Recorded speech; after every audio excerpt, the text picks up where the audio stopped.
Chris, did Adam McPhee catch you off guard? It was a bit of a shock, Tim, to be honest, yeah. Look, from our point of view, once he sat down and told us the details around it and his feelings around it, we certainly took that on board and accepted that. We think his last 3 years have been terrific for us, the way he's handled himself and approached his football. He's given us some great professionalism and leadership. So once we sat down and he spoke about Bree and the kids and getting back to Melbourne to be closer with the family, we accepted that and moved on. Timing's pretty difficult when you've had to list a couple of guys and then all of a sudden you can't make any changes. Would you have liked to have known 3 or 4 days earlier? Look, in an ideal world, probably, but I mean, we're really comfortable where the list is at this end going into the draft. But yeah, it was a shock, but we've got the utmost respect for Adam and the situation, and we back him 100%. Is it also disappointing, given the fact that he was playing good footy at the end of last year and probably the best footy he's had since he came back over for the second stint? Well, we've been really pleased with his last 3 years. You're right, certainly the last half of 2012 was a significant step for him in his footy. He really sort of had that niche of that role in the back six and was able to play on some small forwards for us as well. But look, it is what it is. It gives other people an opportunity. But like I said, we accept it. We know we're, he's so close to Bree and the boys and the family back home that it's really important to him here. How did you find out about it, Chris? Did you read about it in the paper, that he'd sold his house? Because he's already back in Melbourne, is that correct? Yeah, no, he's in Melbourne. No, he spoke to us. Ross and I had, even though we were overseas, we had a meeting with him and we'd spoken to his manager and no, it was all done really professionally from our end. Well, what was the timeline then?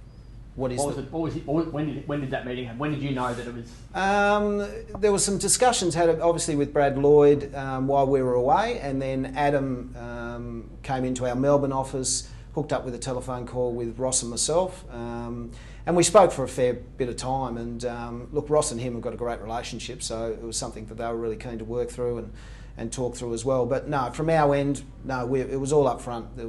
Look, it was a shock, but there was no real surprises once we got through it. So it couldn't have been done before the list deadline? Well, it's really working through it with Adam. I mean, it was really Adam's call, So from our point of view, we really respected the fact that he was really struggling over the decision of what he wanted to do and what's best for him and his family. So we accepted that. Well, you guys, there was some talk. I mean, I stand corrected. Peter Bell was going to live in Geraldton and train once a week, and I think Chris Tarrant was thrown up as possibly living in Melbourne and playing for the Dockers and not travelling. Was it ever thrown up as an option with Adam McPhee? No, it wasn't. Once he sat down and spoke to us that Melbourne was for him and that he retired from football because of it.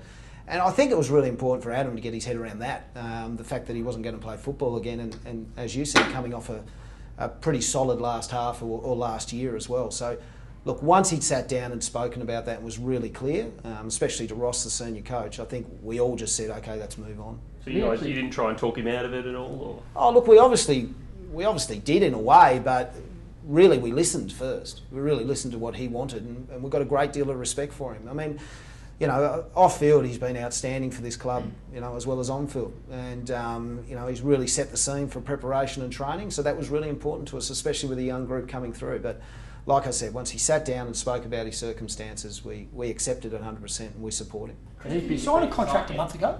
Did he sign a contract? Yeah, he certainly agreed. And gave no indication a month ago that this was on the agenda? No, but he'd certainly taken his time after the year had finished, and we respected that. And once it was agreed to, look, we were really shocked, but once we sat down with it, and put all the pieces together, we know it's been a tough 3 years for him, being away.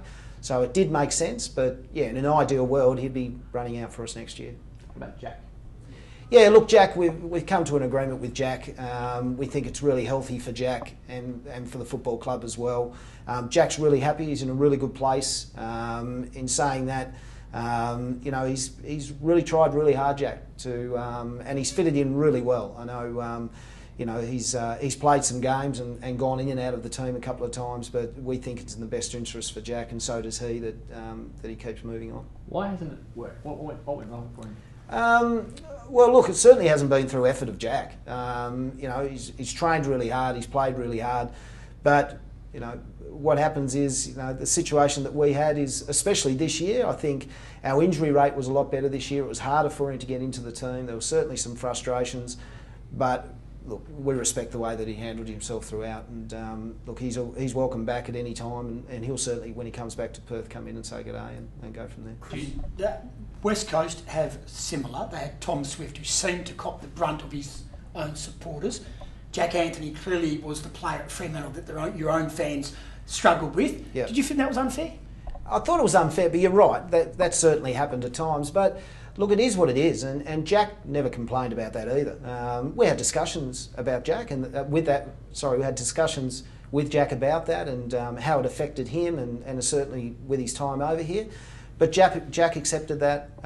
He put his head down and just kept training really hard. It didn't work out for him, but once again, he goes with our blessings, and he's welcome back at any time. He's a really good person, Jack, and we really respect him for the efforts he's had. Sorry, do you know what he's going to do now? No, we don't. I spoke to him again this morning, and he's in Melbourne, but he'll get back here next week, and we'll sit down and we'll help him in any way we can. We've got a lot of respect for Jack. It's a mutual parting. So I think he's got another year to go on the contract. Can you explain to us how that money works in regards to salary? Yeah, well, we've come to an agreement with Jack, and we think it's fair and reasonable on all parties, and so does Jack. And he walks away, I think Jack will play football somewhere at some level, and whether that's this year or whether he has a break, that's something that Jack will decide. But personally, for me and the club, we're willing to help him through anything next year or beyond. Did he go down back at Subi? Did he go down back at Subi on his own request, or was it suggested to him as a last ditch to try and possibly get a gig?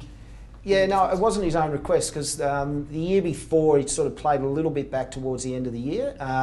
It was in discussions. I think it was in discussions with everybody, if I remember right. I remember sitting down and sort of saying, okay, let's get back, let's give that a go. And Tim, you're right. I mean, it didn't work a few times up forward, so let's give that a go. And he had played back previously in his early time at Collingwood as well. So we saw some form there as well, but we've all moved on. What year's cap does the money go into his pay? Does it go into next year's cap, or is it going to the 2012 cap? Yeah, it goes into the 2012 cap. 2012. Yeah. So that means you don't have that money you have to pay. You don't have Adam McPhee's money, and you had a crack for free agents stuff. That means you've got a bit of coin sitting around, possibly a pre-season draft attack. Is that the plan? Yeah, look, certainly, the last 3 years we've had a strategy in regards to pre-season, and we'll continue with that now. We'll have a couple of selections in the pre-season this year, but our first priority is our 3 picks in the national draft, so we'll have 17, 37 and 40, and that's really exciting for us. So we'll keep working through that. Once we do that, we'll look at the pre-season and rookie drafts. We'll have a couple of selections in the rookie drafts as well, and then we'll just follow our list management model and continue that path. Would Kurt Tippett be someone that you would be interested in now that you've got one? No? Does it change anything, Chris, for the 2 guys you've got training on, Nicola and Jesse Crichton? Well, look, yeah, both players we're really keen to make sure that they're involved in our club next year, so we're going to be working strongly with that. Obviously, the situation is that we needed to find some pathways to get those 3 kids in the national draft in, and that's what we did. But Jesse and Nick will still continue to train, and both players. Jesse is a young player. We certainly want to get on board, and we'll work with him to get him in the pre-season selection, and we make a commitment to Nick to do that as well. What's the target in the draft? What are you going in for this year? Just best player, or are you going to go and try and get some big blokes? Look, there's no doubt. We've still got, like most clubs, some holes in our list. Look, we would like some young developing key players. We're not going to jeopardise the draft to do that, but certainly that's an area that we think some young players developing as key forwards, key defenders would really help us in our future. So we'll certainly be looking at that, but we still need to bring talent through the door. You've drafted guys from interstate the past couple of years in bulk. You've lost, McPhee wants to go home and Robertson wants to go home. Do you look at it a bit differently and think, well, maybe we need to add a few more West Australians to the list to safeguard against things like free agency in the future? No, we don't. We back our environment. We don't mind where the player's at. If that player is the best player to fit us, we'll continue to back our environment, and we think that best player will suit us. What about getting expat West Australians back? Can I mention Buddy Franklin? You seem to be freeing up a lot of money here, Chris. Is it true that you do have quite a bit going forward in the salary cap with all the changes that you've got? No, I wouldn't say we've got a nest egg there at all. We've managed our TPP model really well over the last few years. We've known that free agency was coming in. I think the heads agreement done was a couple of years ago, so we knew that was coming in, so we've done some work for that. But no, we won't pursue Buddy Franklin. But So that's not this year, but does he not come onto your agenda in the next 12 months when he is out of contract, he's a West Australian, his housemate now lives back in Perth? Nothing? No, we won't. We won't be pursuing it. No. In 2013? That's right. You're going to be asked that question many times, you know that. Well, and you're going to answer it the same way. Why would you not pursue Buddy Franklin? Well, we've got a list management model, and obviously it needs to fit into the list management model. And we understand fully where Buddy's at. He's the champion of the game, and with that, he certainly demands certain things that we wouldn't be able to. So, we've got a TP model, and we've got a list management model, and it wouldn't fit into that. So we won't be pursuing it. Will Anthony Morabito be ready by round one? We're hoping so. We're not going to put any expectations on Morra at all, but Tim, we're hoping so. Look, horrendous set of circumstances for him for 2 years. I can't speak highly enough of him, the way he's handled himself, the way he's gone about it.